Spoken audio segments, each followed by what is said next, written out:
close, just listening. Was there when the rain tapped away down your face? You were a miracle, I was just holding your space.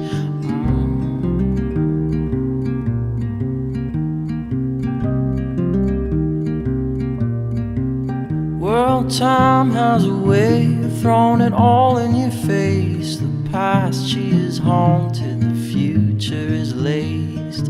Heartbreak, you know, drives a big black car. I swear I was in the backseat, just minding my own.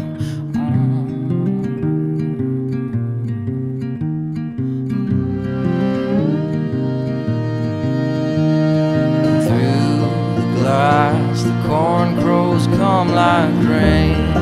They won't stay, they won't stay for too long now. This could be all that we know of love and all. Well, you were a dancer and I was a rag. The song in my head was all that I had. Hope was a letter I never could send. Well, love was a country we couldn't defend.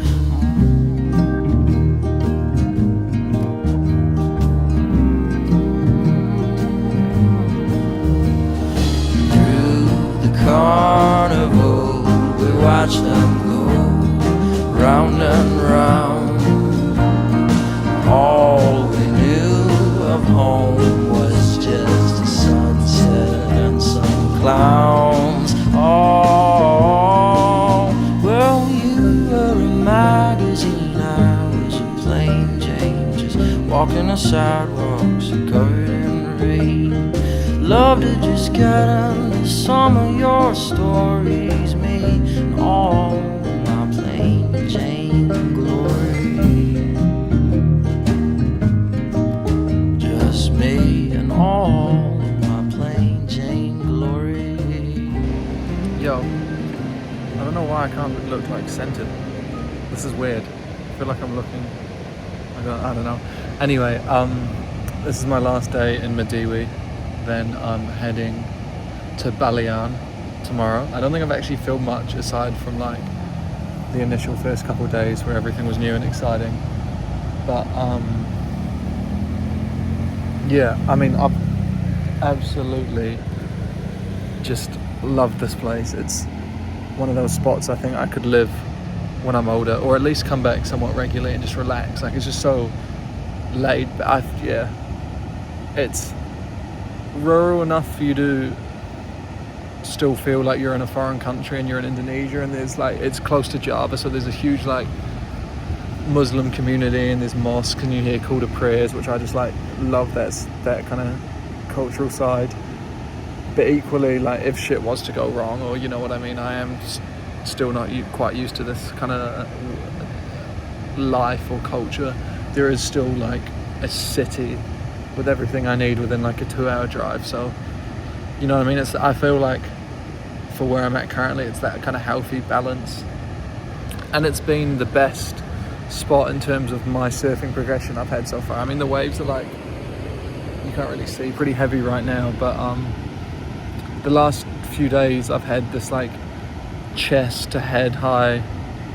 I mean, today it's a lot bigger, and yesterday night it was a lot bigger, but I've had this like A-frame, which has just been perfect for me getting to my feet, picking up speed, kind of getting a turn or two in.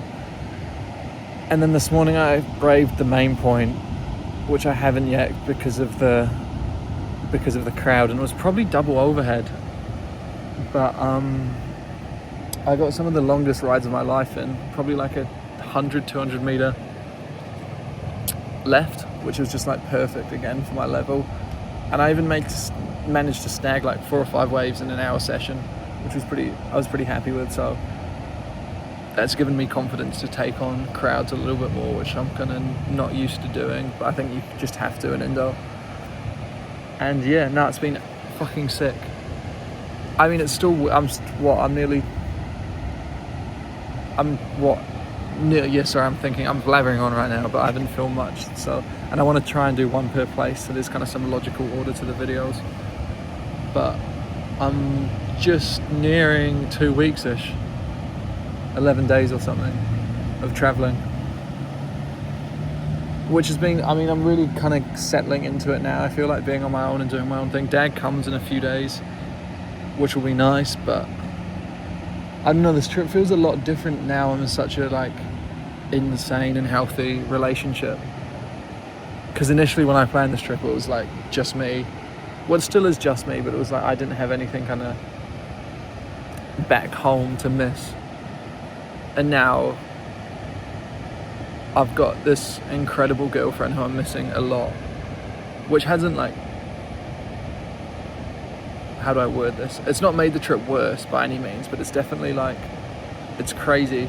I've never had this experience of wanting to share something with someone a lot of the time, which is new, but it's good. And it's nice, but equally I would like her to be here for some of these things. But it's not lessening my trip in any way, but it's just like my mindset around it's changed. But yeah, anyway, that's just a little bit of food for thought. I'm blabbering on, it's 4 minutes, but I'm about to go get dinner. I mean, you can kind of see, oh, cut off, different video, you can kind of see it's just like so chill. The locals seem really happy, they're super lovely. There's not like, I don't think there's like the tourism pressure. Everyone's got like, I mean, maybe this is me being privileged in saying this, but everyone's got like lots of land and they've got big houses and they've got like fields and cows, and I don't know, it doesn't feel like they're relying on tourism for money here, which is kind of nice. And everyone, like, they're fishing, and I don't know the logistics behind life here, but that's just my takeaway from 5 days in Medewi. But I definitely think this is one of those spots I'm gonna, you know, drop a marker on, and I'll be back here hopefully more than once, maybe even again this trip, to be honest, if I want somewhere to just relax. And like, it's so cheap and easy. Like, realistically, I don't even need a scooter. There's a little cafe we're on down the hill from where I'm staying, which I could just walk to, and then there's this beach break out the front of this cafe, and then I can just paddle to the main break. I mean, it's a long paddle, but like, it's fine. All I need is within like 100 meters, which is not many places in the world. I can be pretty content within a 100 meter radius. So yeah, anyway, all right, see you in Balliam.